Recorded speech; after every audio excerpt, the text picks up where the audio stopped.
नमस्कार, मैं Aishwarya Upadhyay the Dhanbad resistance से मौजूद हूँ अभी मिस्टर राज सिन्हा के कार्यालय में, जो कि धनबाद के जनप्रिय विधायक हैं। तो आइए हम सभी उनसे रूबरू होते हैं। नमस्कार सर। सर, जैसा हम सब जानते हैं कि अभी कुछ दिनों में इलेक्शंस आने वाला है, तो पिछले 10 सालों में आपकी क्या उपलब्धि रही है सर, इस धनबाद क्षेत्र को ठीक करने के लिए? धनबाद में बहुत सारे काम हुए हैं 10 सालों में। खास करके पिछली बार जब रघुवर दास जी की सरकार थी, उनके नेतृत्व में भारतीय जनता पार्टी की सरकार चल रही थी, एनडीए गठबंधन की, उस समय बहुत से काम धनबाद में हुए। धनबाद के इंफ्रास्ट्रक्चर डेवलपमेंट में बहुत सारी उपलब्धियाँ आई।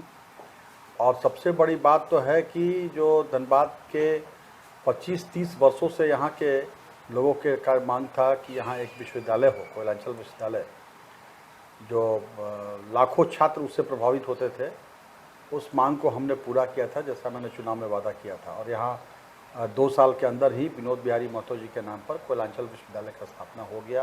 वो आज रन कर रहा है और झारखंड में अच्छा बिल्कुल लेटेस्ट वो विश्वविद्यालय है। इसके अलावा धनबाद में अब सड़कों का आप देख रहे हैं, जितने भी प्रमुख सड़कें थीं, चाहे वो बोकारो से आ रही हो या बरवड्डा जा रही हो, गोविंदपुर जाने वाली सारी सड़कें वो 4 लेन बन गई, डबल उनका विस्तारीकरण हुआ। इसके अलावा पानी का समस्या ग्रामीण क्षेत्रों में हमने लगभग अपने मत से 1 लाख फीट पाइप बिछा करके जहाँ जहाँ आज तक पानी नहीं पहुँचा था, वहाँ पानी पहुँचाने का कार्य किया हमने। लगभग ग्रामीण क्षेत्रों में हर जगह आज ऐसा कोई गांव नहीं है जहाँ की सड़क वहाँ तक नहीं पहुँची या वहाँ बिजली नहीं है। वहाँ पानी थोड़ा कम आता होगा, ज़्यादा आता होगा, ये अलग विषय है जी। लेकिन सभी जगहों तक हमने पानी पहुँचाया जी। अब धनबाद में जैसे रघुवर दास जी के समय में ही यहाँ शहरी क्षेत्रों में पानी की दिक्कत को देखते हुए हम लोगों ने बार बार उनसे आग्रह किया था और वो लगभग मैथन फेज़ 2 योजना का शिलान्यास भी हो गया था, जिसे 22 में पूरा कर लेना था। लेकिन तब तक ये सरकार चली गई और अभी जो वर्तमान सरकार जो चल रही है, जो इंडी गठबंधन की, जो कहा जाए कि ये ठगबंधन की सरकार है, जो झूठ के बुनियाद पर खड़ी है, इस सरकार के आते ही ये सारे कार्य सुस्त हो गए या बंद हो गए। तो पानी की समस्या अभी धनबाद शहर की बहुत हद तक समस्या का समाधान नहीं हुआ। 7 टंकी बनाने का यहाँ था लेकिन नहीं बन पाया। हमारे समय में हमने तो सारी योजनाओं को यहाँ पर डीएमएफटी से हो गया था कि यहाँ 7 नए टंकी बनेंगे, जिससे लोगों का पानी का समस्या समाधान हो। लेकिन उसके बाद सरकार नहीं रही तो सब ठप पड़ गया। धनबाद नगर जहाँ एक विद्युत सब स्टेशन पर डिपेंडेंट था, अभी 7 सब स्टेशन बन गए। लगभग हजारों करोड़ रुपए के काम बिजली के इंफ्रास्ट्रक्चर के डेवलपमेंट के लिए धनबाद में आए। अंडरग्राउंड केबल हो गया या नए वायर पोल, ये सारे काम उस समय हम लोगों ने किए थे। हालांकि उसके लिए हमको अपने ही सरकार में अपने जीएम के खिलाफ आंदोलन भी करना पड़ा था, जो कि सरकारी योजनाओं को धरातल को उतार नहीं रहे थे। फिर इसके अलावा भूली जैसे जगह में जो उपेक्षित बिल्कुल वो सिटी क्या है, कोई कॉलोनी है, श्रमिक कॉलोनी, उन जगहों पर हमने सड़कों को बनवाया। बीसीसीएल वहाँ ध्यान नहीं दे रहा था, उसमें पुल बना। वासेपुर जाने जो रोड है, जो कवाड़ी पट्टी से भूली जाता है, अंग्रेजों के समय का पुल जर्जर था, वो कोई सोच नहीं सकता था कि वो पुल भी बनेगा। जी सर। हमने उस पुल को भी बनवाया, बिल्कुल उसका बड़ा पुल हो गया, ऊंचा भी हो गया, चौड़ा भी हो गया, लंबा भी हो गया। तो इस प्रकार से इंफ्रास्ट्रक्चर डेवलपमेंट के क्षेत्र में बहुत सारे कार्य हुए। इसके अलावा अपने ग्रामीण क्षेत्रों में लगभग मुझे लगता है कि 2 दर्जन से अधिक तालाब का जीर्णोद्धार हुआ, तालाब खुदाई हुआ। धनबाद शहरी क्षेत्र में 3-4 तालाब के सौंदर्यीकरण के लिए वो पास होकर के उसका काम हुआ। आपका जितने भी लगभग कई एक स्कूलों में हमने बच्चों के लिए झारखंड से संबंधित पुस्तकें उपलब्ध कराई। इस प्रकार से हर क्षेत्र में कुछ ना कुछ काम होते रहा। और सबसे बड़ी बात तो है कि काम विकास के होते रहे, चलते रहेंगे, यह तो सतत प्रक्रिया है विकास के। लेकिन लोगों के अंदर एक अपने जनप्रतिनिधि के प्रति विश्वास जगा, यह एक उपलब्धि रही।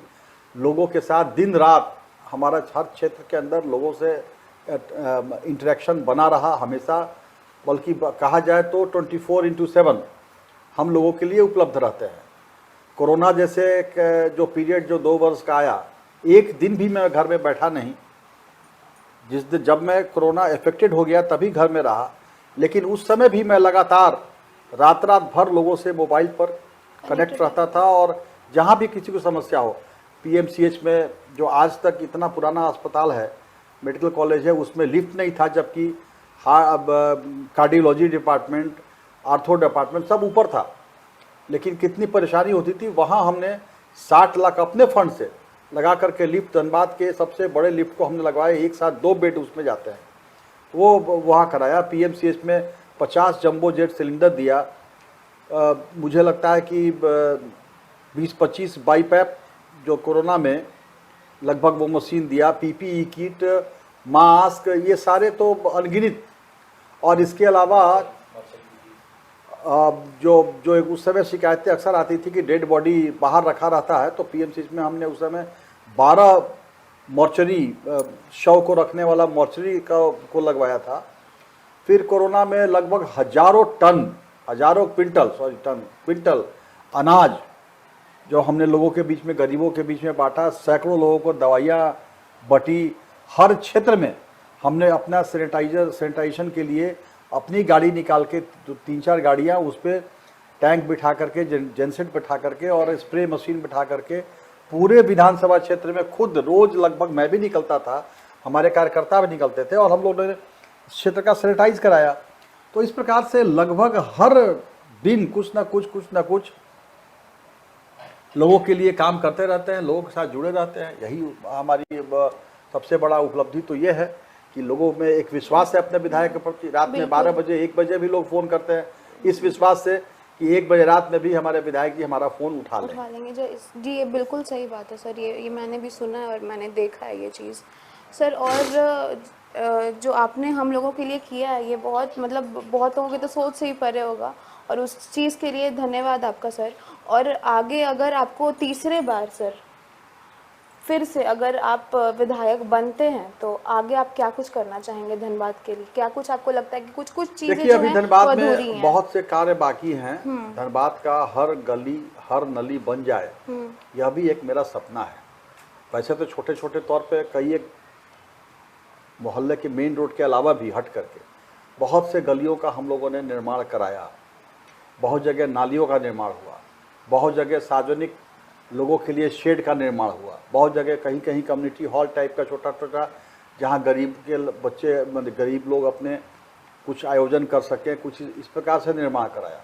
लेकिन जब तक धनबाद के हर गली नली नहीं बन जाए तब तक यह एक चैन नहीं है। और इसलिए कोशिश करेंगे आगे भी आने वाला समय में कि बड़े बड़े सड़क और ये तो बनते ही हैं, छोटी छोटी अंदर की गलियां और नलियां भी बने, यहाँ स्वास्थ्य सुविधा और ज़्यादा विकसित हो। क्योंकि अभी जैसे केंदुआ में अर्बन हेल्थ सेंटर है, वहाँ 50,000 से ज़्यादा लाखों लोगों को वो कवर करता है एरिया। काफ़ी ग्रामीण क्षेत्र भी है, कोलेरी क्षेत्र भी है, मजदूर भी हैं, सब उधर आते हैं। लेकिन बड़ी संख्या में महिलाएं भी आती हैं, लेकिन वहाँ उनके लिए अल्ट्रासोनोग्राफी वहाँ पे नहीं था, तो हमने अल्ट्रासोनोग्राफी वहाँ पास कराया है।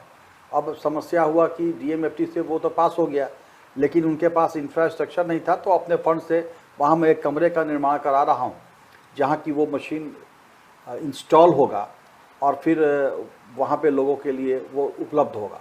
तो इस प्रकार से स्वास्थ्य सुविधा भी और अच्छी हो, माडा के जैसे स्थिति और अच्छी हो, उसके लिए भी रघुवर जी के समय में ही हम लोगों ने पास कराया था कि पूरे तरह से पंप से लेकर के सप्लाई पानी तक सब सुधर जाए। लेकिन वो भी काम धीमा हो गया सरकार बदलने के चलते। अब ये सारी स्थितियां हैं, सड़क, बिजली, पानी यहाँ अच्छे ढंग से रहे, इसकी चिंता हम लोग लगातार कर रहे हैं और आगे भी और अच्छा हो। धनबाद में पोल्यूशन बहुत बड़ी समस्या है। जी सर, पोल्यूशन का भी समस्या भी है, तो ये सारे मामले जो हैं वो तो मैंने हैं ध्यान में, आगे इन पर भी और अच्छा से काम होगा। जी सर। और आजकल ये ट्रेंड काफ़ी बढ़ गया, अगर इसको मैं बोलूँ कि ये ट्रेंड ही है कि एक तरीके से आजकल जो लोग पशु को पालते हैं, ठीक है, कुत्ते को या बिल्ली को या किसी और भी पशु को, तो वो लोग उसको अबैंडन कर देते हैं सर, और वो लोग भटकते भटकते हाईवेज़ पे या कहीं और चले जाते हैं और तेज़ रफ्तार की गाड़ी से वो लोग मौत का शिकार हो जाते हैं सर। तो इस पे नगर निगम भी कुछ नहीं कर रहा है और इस पे कार्रवाई भी नहीं की जा रही है सर। तो आप इस पे क्या कुछ संदेश देखिए, देना एक चाहेंगे? बहुत बड़ी समस्या आज के दिन में है। लोग अपने अपने जो खास करके गऊ हैं, जो अगर दूध देने वाली नहीं रही तो उनको सड़कों पर छोड़ दिए, या ऐसे भी दिन भर घूमने चरने के लिए छोड़ देते हैं सड़कों पर। जो तो ये एक समस्या है और इससे काफ़ी एक्सीडेंट होता है। न केवल इससे पशुओं की क्षति होती है बल्कि इंसान भी, कई एक लोग अभी जिस प्रकार से सड़कों पे वो सांड घूमते रहते हैं, कई लोग की ज़िंदगी चली गई।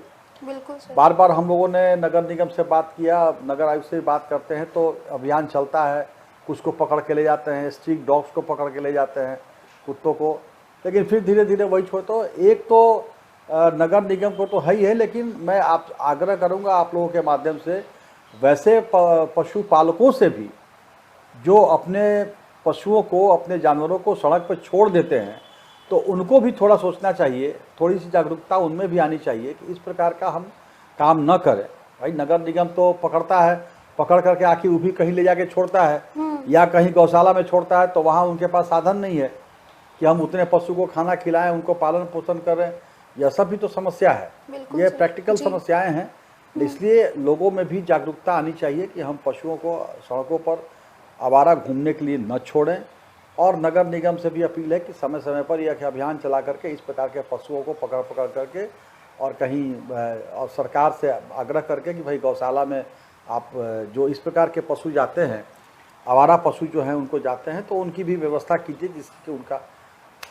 और जिस प्रकार से हमारे यूपी में योगी सरकार ने एक योजना लाया है कि जो गोबर सरकार खरीदती है, जिससे कि लोग पशु को सड़क पर नहीं छोड़ते हैं, वो पालन करते हैं और उसके लालन पालन के खर्चे भी उनके निकल जाते हैं, उनको कुछ फ़ायदा भी हो जाता है। सरकार वो गोबर खरीद करके उससे खाद बना करके लोगों को, किसानों को उपलब्ध करा रही है। तो इस प्रकार का कुछ प्लानिंग यहाँ की सरकार करे जिससे कि ये समस्या का समाधान हो। जी सर। ऐसा सब जानते हैं कि आप बहुत ज़्यादा धरातल से जुड़े हुए हैं और हमेशा आप जनता की मदद करते हैं हमेशा। तो सर हम लोग तो आपको अपना आइडल मानते ही हैं, लेकिन आपके अंदर ये चीज़ आप बचपन से था कि आपके कोई आइडल बने, या बचपन से थे आइडल तो आप इस चीज़ में आए सर राजनीति में? तो आप इस पर क्या कुछ बताना चाहेंगे? नहीं देखिए, राजनीति में तो वैसे तो बिल्कुल इंसान है, तो इंसानियत तो है ही है। बिल्कुल। अपना परिवार संस्कार वो तो घर से मिलता है और माता पिता के ये से आता ही है, उसमें कहीं कोई दिक्कत नहीं है। और वो आज भी मेरे अंदर है। मैं आज भी पहले एक इंसान हूँ, पार्टी का एक कार्यकर्ता हूँ, उसके बाद ही ये दायित्व पर हूँ, विधायक के दायित्व पर। तो वो है, और इंसानियत बहुत बड़ी चीज़ होती है। लेकिन मैं राजनीति में तो आया हूँ, एक घटना दुर्घटना एक कहा जाए, कोई राजनीति में आने का कोई प्लान था नहीं। लेकिन खैर जब राजनीति में आया, धनबाद आया, तो उसके बाद से यहाँ के लोगों के प्यार से इतना ज़्यादा प्यार आशीर्वाद मिला कि मैं विधायक भी बन गया। जी सर। और आज भी मैं उसी सेवा भावना से बिल्कुल इंसानियत से ओतप्रोत हूँ। मेरे भीतर बाहर कोई दो नहीं है, सब बिल्कुल कोई छल प्रपंच है नहीं, सीधा सपाट साफ सुथरा आदमी। और हमेशा इस बात की कोशिश करता हूँ कि जनता ने जो हम पर विश्वास किया है, भरोसा जताया है, उनके भरोसा को तोड़े नहीं। कभी भी यहाँ के लोगों को ऐसा नहीं लगे कि राज सिन्हा को हमने आशीर्वाद दिया तो राज सिन्हा बदल गया है, राज सिन्हा फालतू आदमी है, राज सिन्हा गंदा आदमी है, राज सिन्हा गलत आदमी है, राज सिन्हा कोई रंगदार है, राज सिन्हा कोई माफिया है, ऐसा जनता कहे, ऐसा इसकी चिंता हमेशा हम करते हैं। और कभी भी जनता को ये अफसोस नहीं होने देंगे कि उनको यह ऐसा कभी नहीं लगेगा कि हाँ हमने किसी गलत आदमी को अपना प्रतिनिधि चुना है। काम कम करे बेसी करे, किसी को वो शिकायत हो सकती है, किसी का व्यक्तिगत कार्य नहीं हो, यह समझ सकते हैं, लेकिन यह कोई नहीं कहेगा जल्दी कि राज सिन्हा अच्छा आदमी नहीं है, राज सिन्हा गलत आदमी है। ये सब लोग बोल रहे हैं कि यह इतना भरोसा, और यही मेरी पूंजी है, यही हमने अपना कमाई किया है। जी सर, बिल्कुल सर। और जैसा हम सब जानते हैं कि झारखंड में अभी कुछ ही दिन में, कुछ ही महीनों में भी इलेक्शंस का डेट अनाउंस हो जाएगा, तो अब जनता को उसको लेकर के क्या संदेश देना चाहते हैं सर? पर जनता को देखिए, अपने जो जनप्रतिनिधि होना चाहिए, जो एक आइडियल जनप्रतिनिधि होना चाहिए उसमें, और मैं तो यही कहूँगा कि भाई अगर जो भी लोग चुनाव में आएंगे, अगर जनता को लगता है कि हाँ ये राज सिन्हा से ज़्यादा काम करने वाले हैं, या राज सिन्हा से ज़्यादा आम सुलभ हैं, या लोगों के बीच में ज़्यादा रहते हैं, या राज सिन्हा से ज़्यादा अच्छे हैं हर तरह से, तो आप उनको चुनिए। लेकिन जनप्रतिनिधि जनता के साथ जुड़ा रहता है। अब जनप्रतिनिधि को जनता से ही सुरक्षा लेनी पड़ जाए तो मुझे नहीं लगता कि कोई ये वो जनप्रतिनिधि के लायक है। इसलिए वैसे जनप्रतिनिधि को चुनना चाहिए, क्योंकि रोज रोज आपको देखिए, लोकसभा का चुनाव होता है तो वो केंद्रीय मुद्दे पे होते हैं, वहाँ प्रधानमंत्री हमारा नरेंद्र मोदी जी हो, उसके मुद्दे अलग होते हैं। लेकिन विधायक का चुनाव तो यहाँ क्षेत्र की जो समस्या है या क्षेत्र में लोगों से मिलना जुलना ये करना, ये तो विधायक उस मुद्दे पर चुने जाएंगे। तो ऐसे लोगों के सरकार को जनता चुने जो उनके साथ हर सुख दुख में उनके साथ खड़ा रहे, यह तय करते जनता को चुनाव में भाग लेना चाहिए। जी सर, धन्यवाद सर, धन्यवाद सर। तो ये थे हमारे धनबाद के विधायक मिस्टर राज सिन्हा, और हमें इनसे बातचीत करके बहुत अच्छा लगा और बहुत चीज़ें सीखने को मिली। और ऐसे ही खबरों और जानकारियों के लिए हमारे साथ जुड़े रहिए। Aishwarya Upadhyay from the Dhanbad resistance. धन्यवाद।